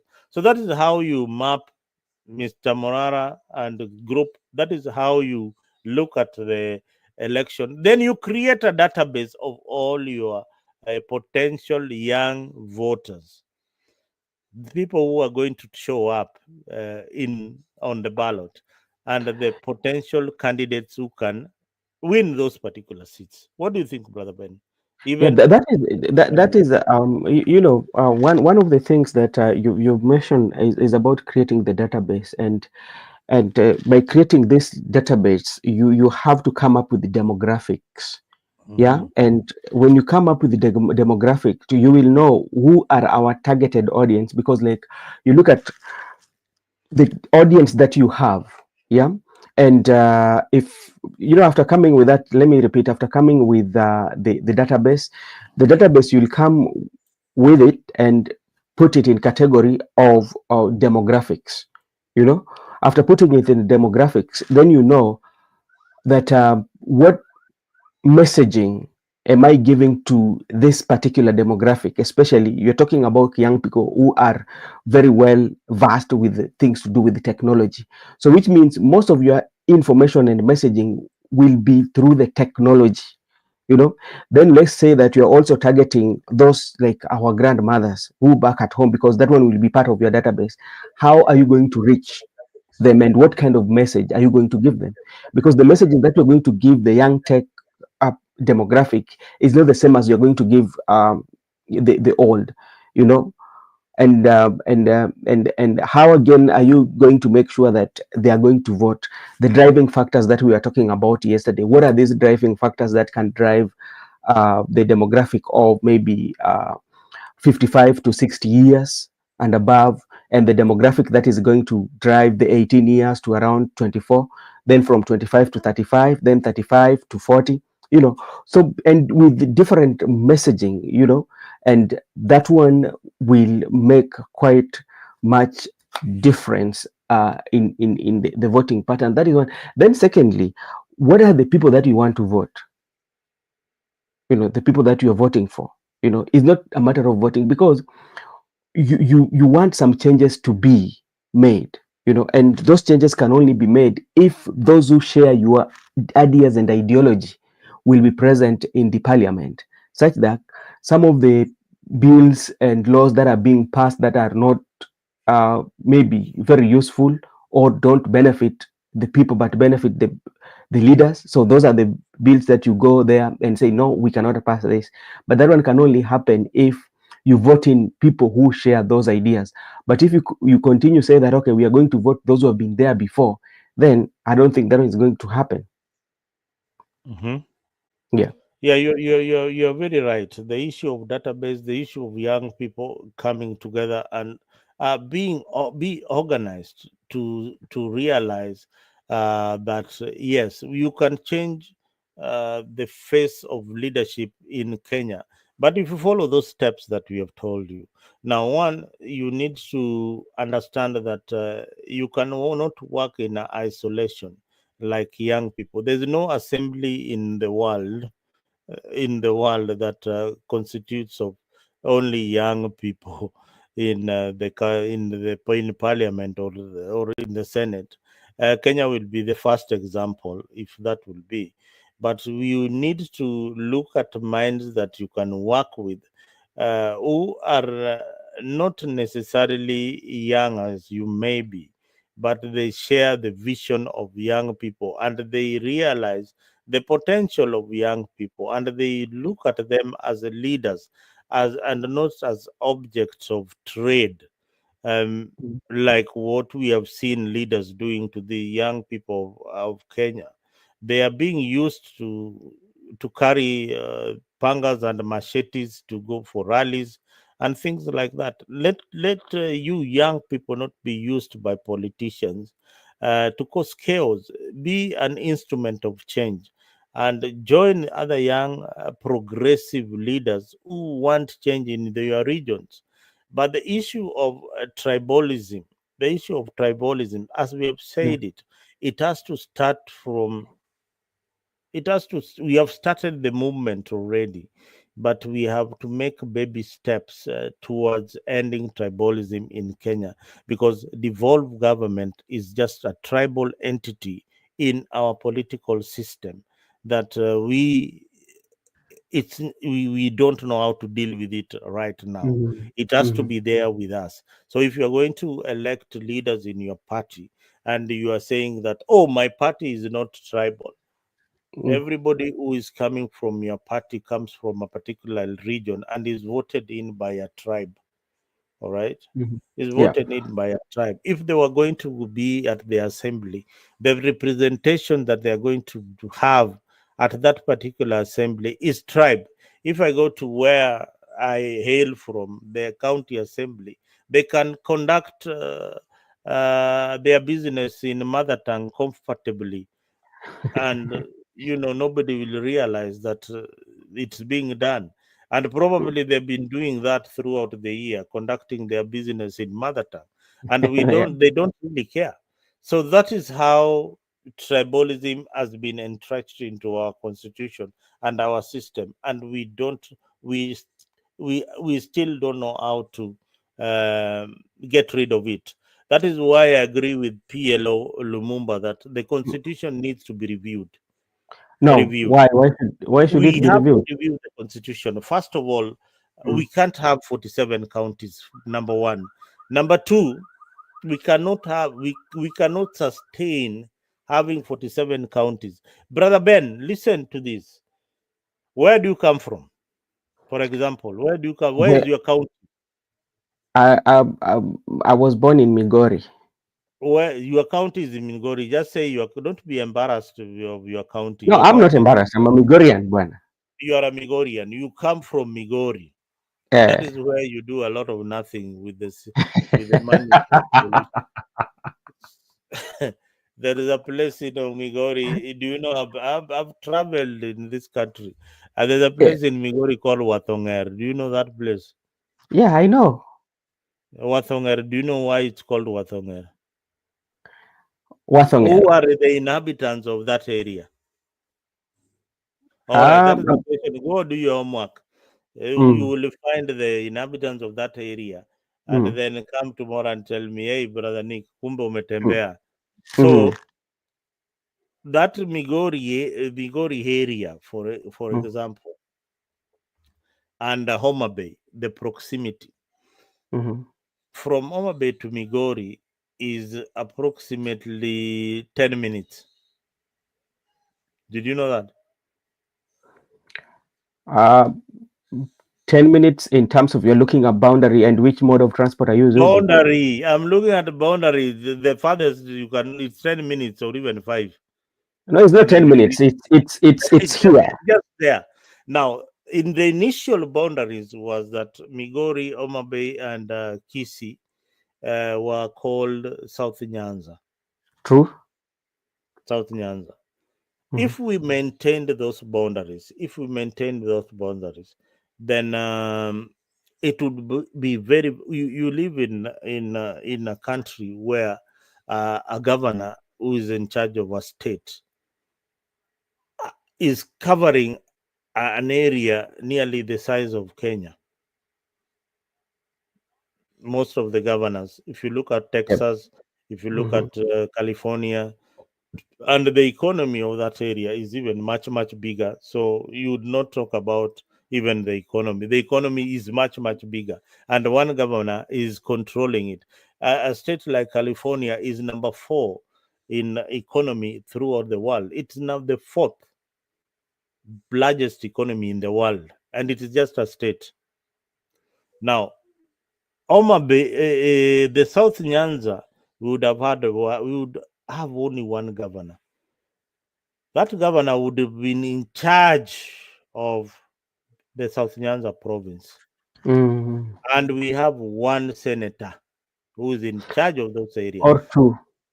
Or maybe even two, but just one. I don't know why you want two, because you have got this Kasumba in your head that 47. No. Nick, see. No, just stick with No, one. You're two. let me So let just me correct number you. two, they will Let, start let, saying, listen, if you let start me saying correct two, you. hmm, Let me correct you, especially when you're looking for a senatorial. There are factors that make an area or a particular area to have like more representation. Yeah, and this might be because of what population. When you look at population, it's not like we are just trying to have two. When you look at the larger South Nyanza, now you have to give it, at least to get fair representation, you have to give them like two senators. That is what I think. no, that is what we think. But my thinking is that that is not necessary. They let Mm. them have one. Let them Yeah, have yeah, one Senate, one senator, and also let them have one assembly. And that assembly will maintain the traditional headquarter, which was in Homa Bay. So we can have the provincial headquarters in Homa Bay, where everything is done in that particular area, and some devolved functions in Kisii. Yeah, we can have some mm, devolved functions in Kisii, some departments in Kisii, yeah. uh, distributed that way. So that way we don't have ministers being paid by the taxpayers. A minister for mining in Kisii, a minister for mining in Homa Bay, a minister for mining in Migori, and areas where there are not even a single mine. Wana mine kokoto peke yake. Mm. Unajua, wana mine kokoto, then we have a tier minister for mining in Suba, sijui wapi. Mali wanatega tu samaki peke yake. So these are the things that needs to change. So Mm. you'll realize that at the end of the day, Mm. the money that we are spending in terms of recurrent budget will go Mhm. down drastically. Drastically. We don't need, now look at the busy bodies called deputy governors. How kazi yao ni nini? What is the work of a deputy governor? But At the to me, deputy governor, uh, kazi yake is delegated by, is given a job or some work to do by the governor. Yeye ni mtu wa mkono wa governor. now I agree with you. I agree with you there. Hmm? Ati And yeye nimekubaliana kazi na yake wewe. anaenda, then we have got all these speakers and all these ministers. Ukienda now in the village, you see a minister wa agriculture bwana ako na 4x4, ako na VX the latest ya 18 million and ya 20 million. Alafu we have the minister for agriculture in the national government. Tuko na minister of agriculture, ukae ukijua tuko na minister CS wa agriculture. Yeye sijui kazi yake ni gani, kama kuna minister, hata they don't even coordinate.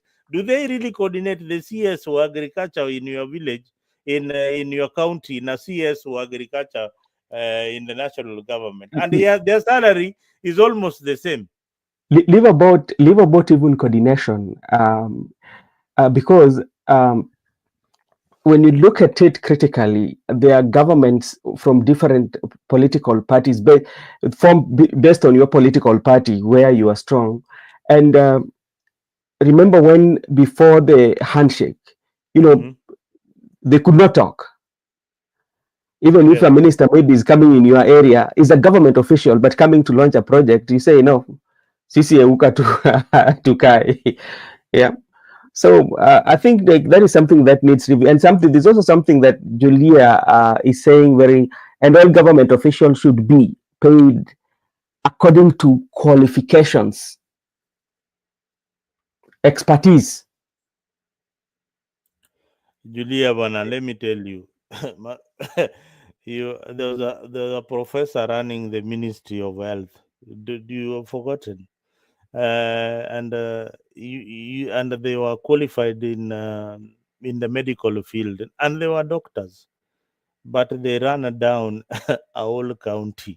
So hii mambo ni leadership, hakuna tio mambo mengine. You see, now when it comes to maybe misappropriation of funds or maybe siphoning of money, that now deals with the integrity of a person.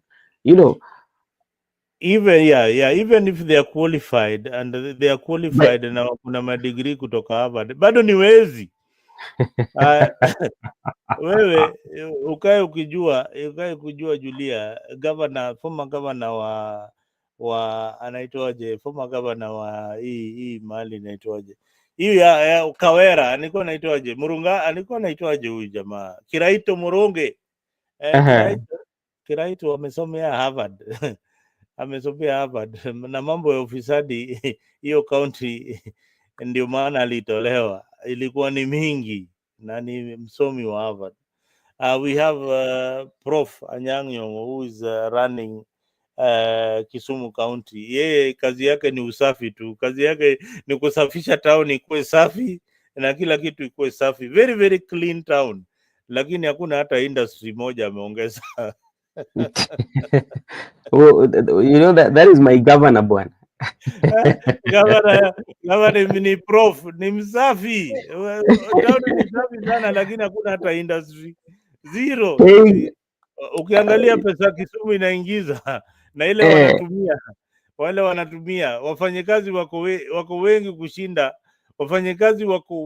kushinda ile pesa wanaingiza.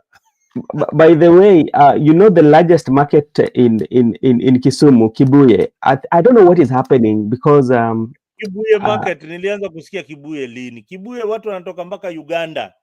No, lakini kuna vita ambayo inaendelea kwa sababu huwa naona msuko in Kibuye market.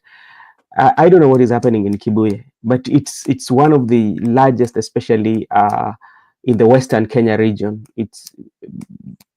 And I think it generates a lot of revenue to the government. Yeah, Kibuye generates a lot of revenue to the government, but you see now how have they tried to tap into the revenue and even attract investment in that market. Samaki inatoka Kisumu.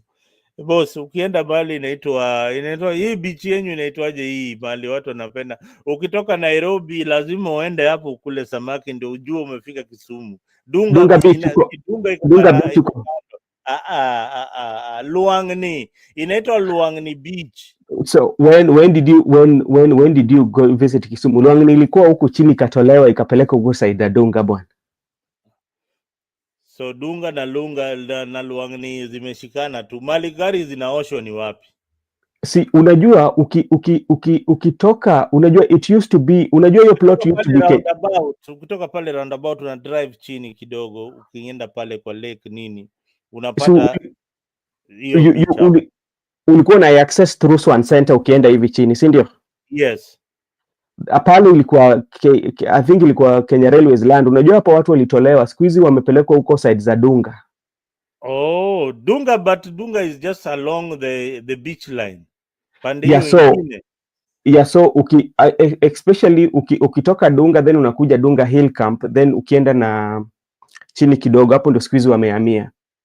Haya, sasa hebu niambie brother Ben, kwa hivyo wewe unatoka Kisumu, hebu niambie ni science gani ile mko nayo nikitoa samaki pale Lake Victoria pale nikileta kwa meza kutoka pale kwa lake na nikileta kwa meza ya hoteli ni karibu 10 meters hivi, hiyo samaki nainunua 3000 na nikifika Nairobi samaki mwenyewe nauziwa 300. Na unajua kenye kinashangaza sana ni kwamba hata samaki ambao zinaliwa pale sidhani kama most of them zinatoka huko Luanda Kotieno, ama zinaweza toka Samaki inakuliwa Kisumu, inatoka Port Victoria, Port inatoka Victoria. pale Port Victoria, inatoka Port Victoria, na zingine zinatoka kwa hizo island zile ziko kwa lake kina ile island ilinyakuliwa na Waganda. Ndio. So unaona, mimi nataka kuniambie sayansi ile iko pale, ama ni hesabu gani Wajaluo wanapiga na hii samaki.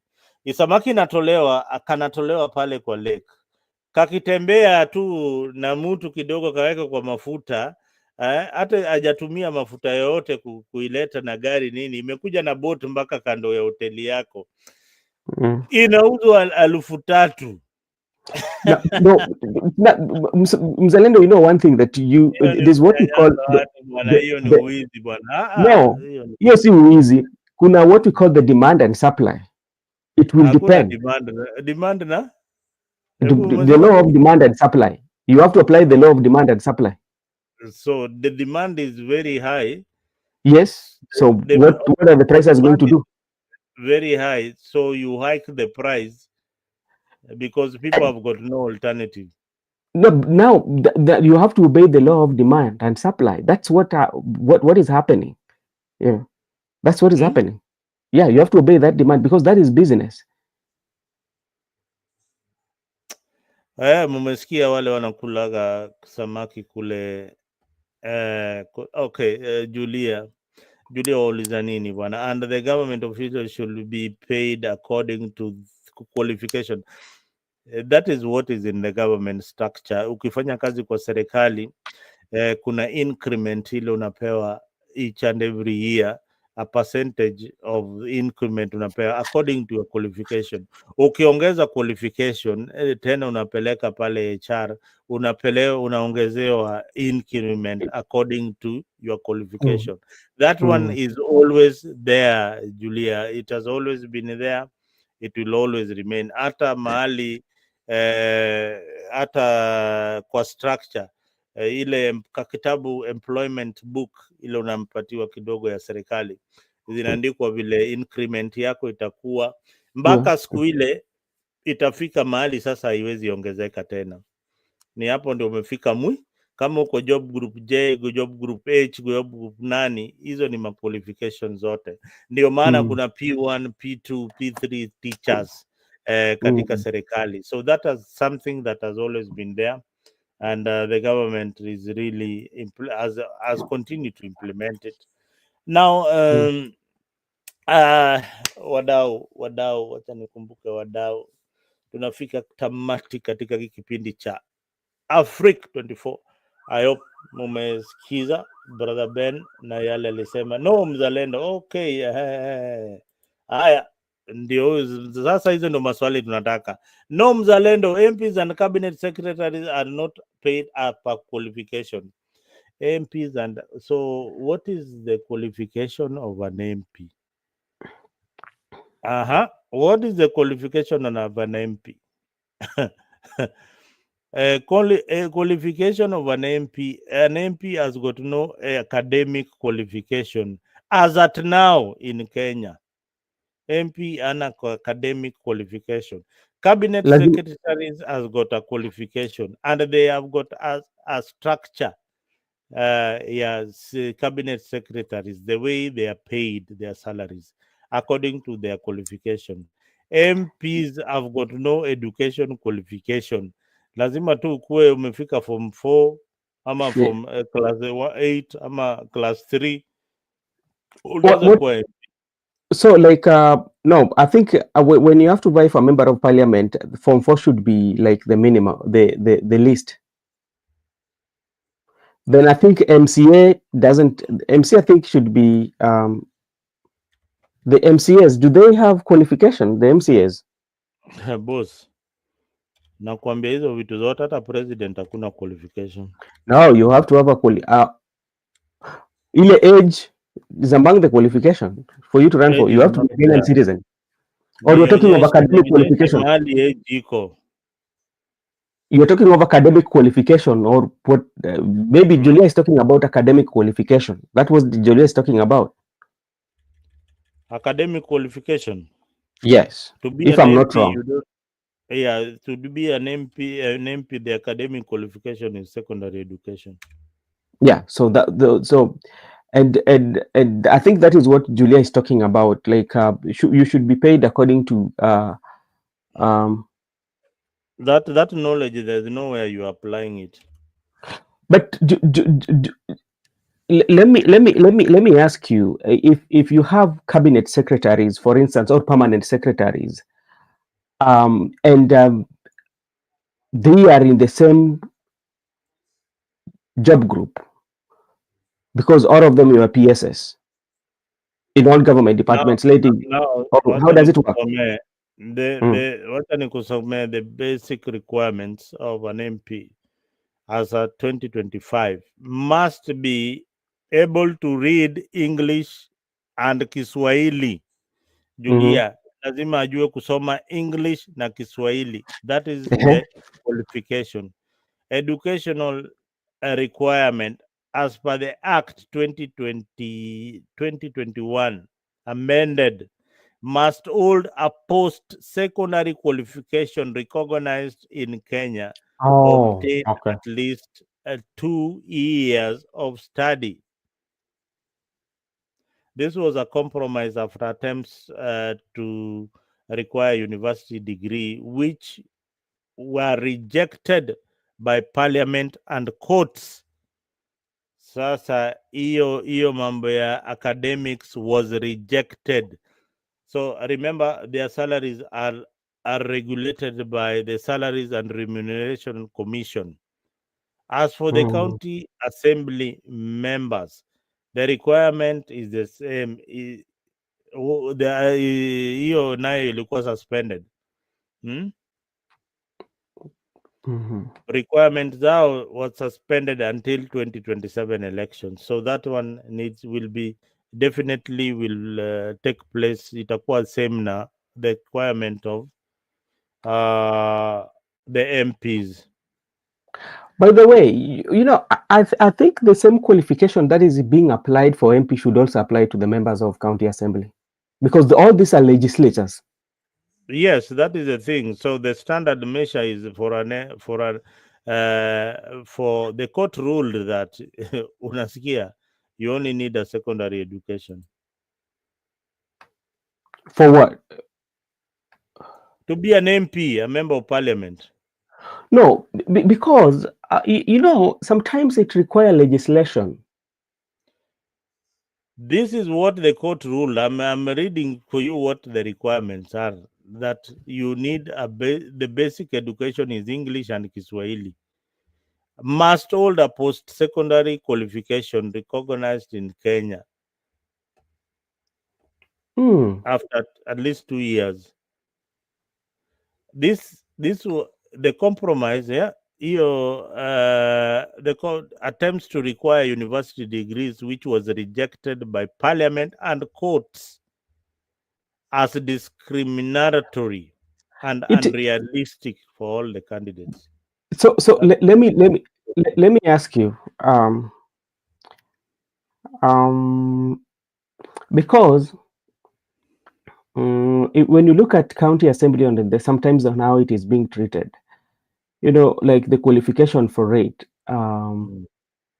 you say that it is only Form 4, or What are the qualifications for county assembly?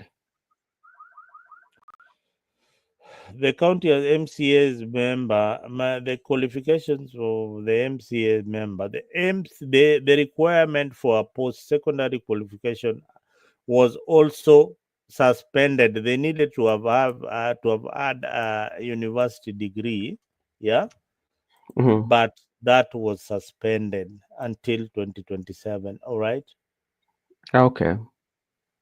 unanielewa.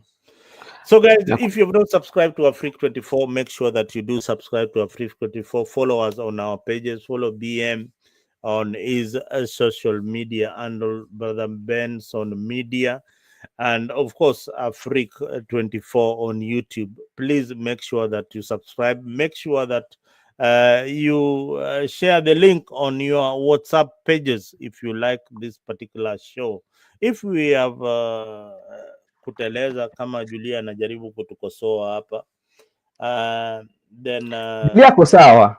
Julia yuko sawa, jaribu tu kutusemesha na pia sisi tutakusemesha, tukuambie yale tunajua katika hii mjadala. Hapo unasemaje? I mean they should be paid the same, pay as their counterparts in the civil service. Yani all degree holders same pay, whether teachers or MPs. Yes, I agree with you. There is that, and that is why you see university lecturers pushing for more pay, because they want to reach that cap here, and doctors pushing for more pay because they want to be paid like legislators. That is why there's a problem there. That cap and ule mtu wa mabling bling kale shenzi yeye jamaa kotu, kazi yake ni gani? Minister wa labor, kazi yake ni gani? These are the CS who should try and see if our MPs feel the pinch of the economy, and as SRC, Salary Remuneration Commission, continue adding them salary, wananchi wa kawaida nayo wanaumia. Rais wa Jamhuri ya Kenya akaye akijua MPs wakiongezwa mshahara, sio ndio watu wanakasirika na ma-MP. Ukiona watu wanakasirika na ma-MP na watu wanataka kuwatemea mate, na watu wakata wakihaga dunia watu wanafurahia tu, ni kwa sababu hao ndio wanasikia vizuri zaidi kushinda Wakenya wengine. Hao ndio wanakula mshahara mzuri, hao ndio wako na benefits mzuri, hao ndio wako na magari mzuri, hao ndio wanachukua matenda za serikali, hao pia ndio wanatunyang'anya warembo. Hiyo si kweli. Hao pia ndio wanachukua mabibi zetu bana. Hao pia ndio wananunua, hao pia ndio wanaweza kufanya ile mambo. So watu wakikasirika nao wako na haki ya kukasirika, kwa sababu hao ni class war, ni the haves and the have nots. Kizungu inasema the haves and the have nots. Kiswahili inasemaje? Kiswahili jaribu hiyo. Ama inaweza kuwa walala hai na walala hoi. Walala hai na walala hoi. Julia she's a teacher. She can tell us the walala hai and walala hoi. Julia hajui Kiswahili bwana. What do you say bwana? Julia bwana, huyu ni nani? Nani unasema nini? Msikia akiongea hata Kiswahili hata siku moja. Unajua they are all trained. They are trained. Wewe nakwambia, hebu muulize hiyo swali. The haves and the have nots, Julia, na Kiswahili ni nini? Sasa kwa Kiswahili unaweza sema wale wanacho na wale hawana, si ama hiyo unataka kusema hiyo si Kiswahili? Si bora tu hapa tunaelimishana, wasio nacho na wale wanacho. Si ndio nasema kuna walala hai na walala hoi, those who have and those who have not. So wewe uko pande gani? Juzi anasema what Julia knows is perfect Kiswahili bwana. Sasa sisi tunaongea lugha gani? Gypsy Corner tunaongea lugha gani? Tunaongea lugha gani dada? Anasema sisi hapa tunajaribu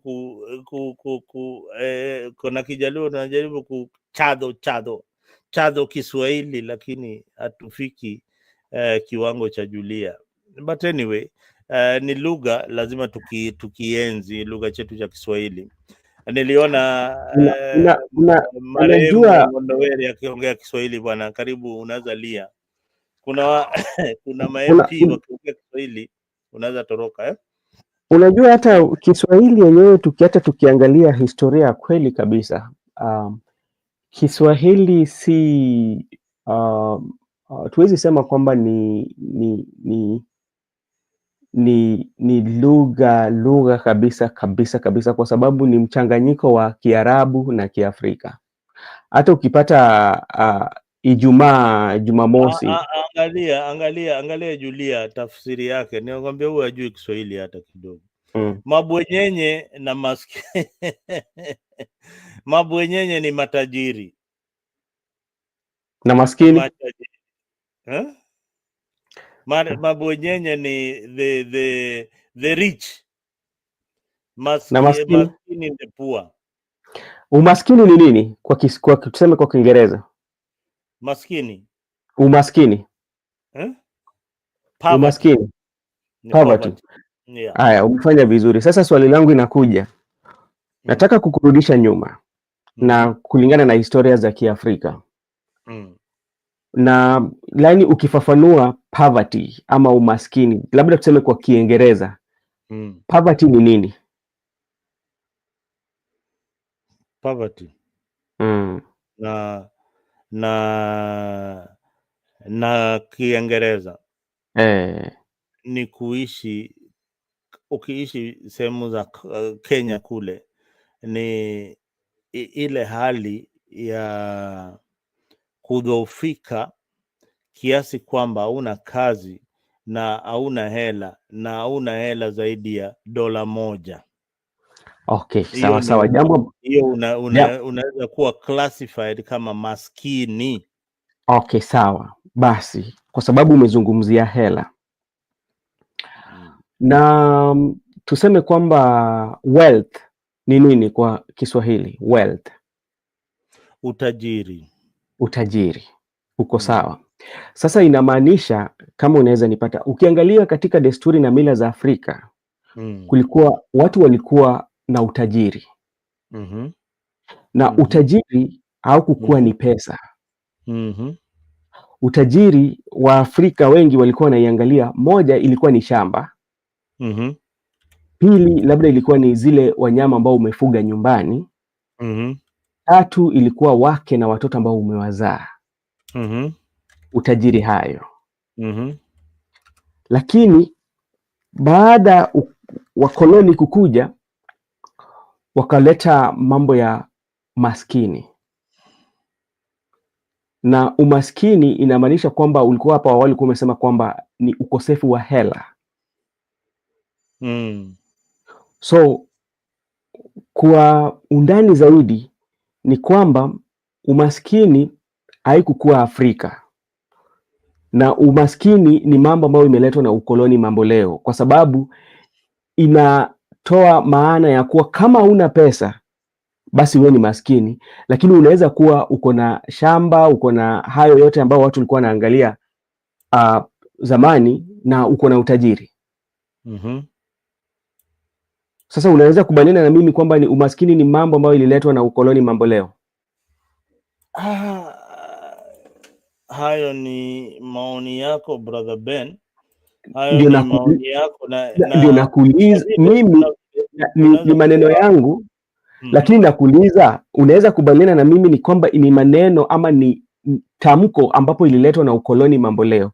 In other words, kwa Kiingereza tunasema is a borrowed word from colonization or the colonizers. Haya, soma hiyo Mswahili bana. Utajiri wa kweli upimwa si kwa kile ulichonacho, bali kwa kile unachotoa na athari inayochocha katika maisha ya wengine, unayoacha katika maisha ya wengine. Yeah. Sasa hiyo ndio utajiri. Hiyo ndio utajiri. Hiyo ndio utajiri, ni kuweza kuifafanua kwa ukina. True wealth is not measured by what you have, but by what you give and the impact you make. Wasikia?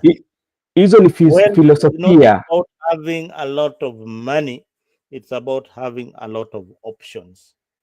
Though that is philosophy. That is philosophy. Yes. That is what wealth is all about.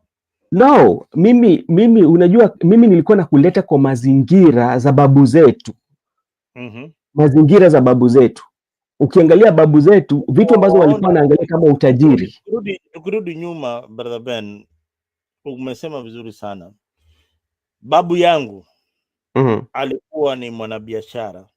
Alikuwa anatoa mzigo kule Tanga, analeta Kenya na meli na boat zake walewa. Alikuwa na mabibi, hiyo ni utajiri. Na alikuwa na mang'ombe, hiyo pia ni utajiri. Na alikuwa na shamba. Ukiangalia ukoloni hiyo umerudia ukisema wakoloni walikuwa wamekuja wakanyakua ardhi. Kuchukua hiyo ardhi, Waafrika wa Kenya wakarudisha hiyo ardhi walikuwa wamechukua, wakajipatia ardhi. So wakati huu utajiri wa kiongozi ama utajiri wa mtu, hizo miaka zimekuwa, si kukuwa pesa ile uko nayo katika account, lakini ilikuwa ni ardhi, kiasi gani cha ardhi uko nayo, kiwango ya kiasi gani cha ardhi uko nayo, ndio ilikuwa inaonyesha utajiri wako. Ukienda sehemu zingine hawakukuwa na ardhi kubwa sana, lakini ng'ombe zile unamiliki ndio zinaonyesha utajiri wako, na wanawake wale uko nao kwa boma ndio inaonyesha utajiri wako, na vile pia umekomaa kijamii.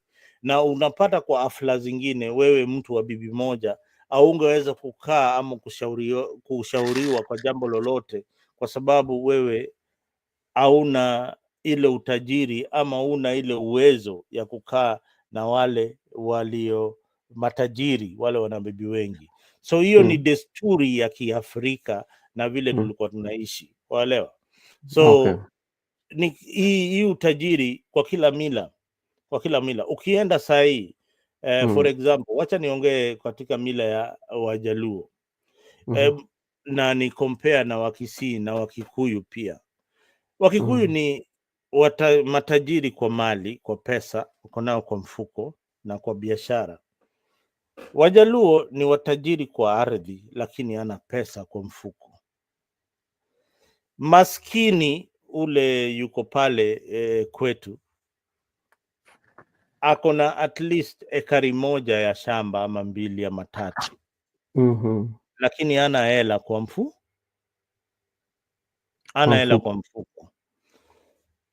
Ukienda Kisii the same, kijana ako na biashara yake anafanya, lakini hana shamba miliki.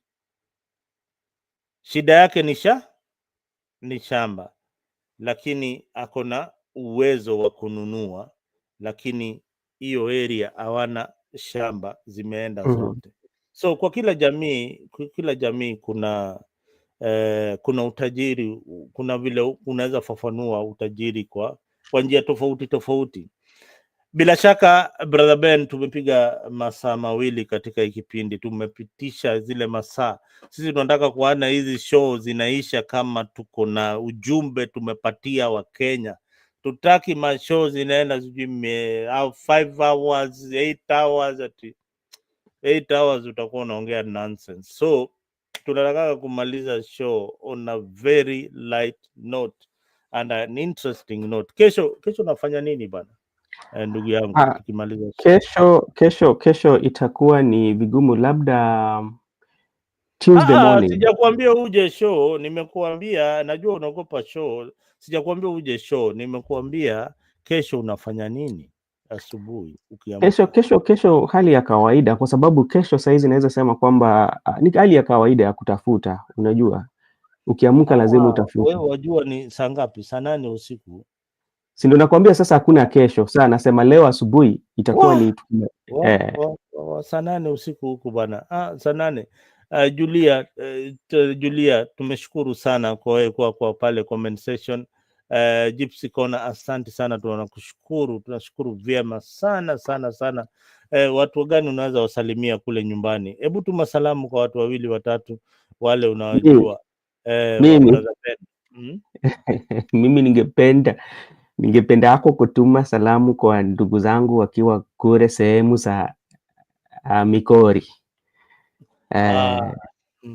Napenda hako kutuma salamu, na ningependa pia kutuma salamu kwa Gypsy Corner. Kila siku mimi namwambia asante sana, na Mungu akubariki baba. Mungu akubariki na kubariki na kubariki na Alright, hata mimi ningependa kutuma kwa salamu kwa ndugu yangu Bwana Tyrus akiwa kule Lupita. Ninasema tunakuombea kila laheri popote na kila kitu unachofanya. Ningependa pia kutuma salamu kwa kule ndugu yangu akiwa kule Tennessee, anaitwa Sir Charles, anajua yuko katika, anatusikiza kwa makini sana. Brother Charles, tumekushukuru sana. Na ningependa pia kutuma pole zangu kwa familia ya rafiki yangu Bwana Geoffrey Mburu. Amepoteza tena brother yake mkubwa akiwa kule Nairobi. Geoffrey tena amepoteza brother. So tukae na familia ya Geoffrey kwa maombi. Hii imekuwa ni too much. Baba baada hajazikwa tena, ndio huyu, na juzi tena tulikuwa kwa na matanga ya mama, na sasa tena tuko na matanga ya nduguye Geoffrey Mburu. Geoffrey Mburu mnamunaga hapa katika hii Africa 24 akikuwa kwa mjadala, na on behalf of the Africa family, on behalf of all the people who watch Africa, tunakupatia pole zetu, na Mungu awapatie nguvu katika huu muda wa maombi, muda wa morning, na pia mkuwe na siku njema, na tutakuwa pamoja mpaka mumalize safari yenu. Ni hayo tu katika Africa 24, and I hope that you will have a nice and wonderful Sunday. Kama unaenda kanisani, kama mimi nina masaa 2 nitakuwa katika kanisa, and naona condolences from Julia, you can reach out to Mburu, umtafute, umwambie manze pole sana nduguye Mburu. You can also tell other people on your platform that this is what is happening to one of our own. So asante sana. Asante Benson Kennedy, thank you very much. Donald Kimaya, thank you very much.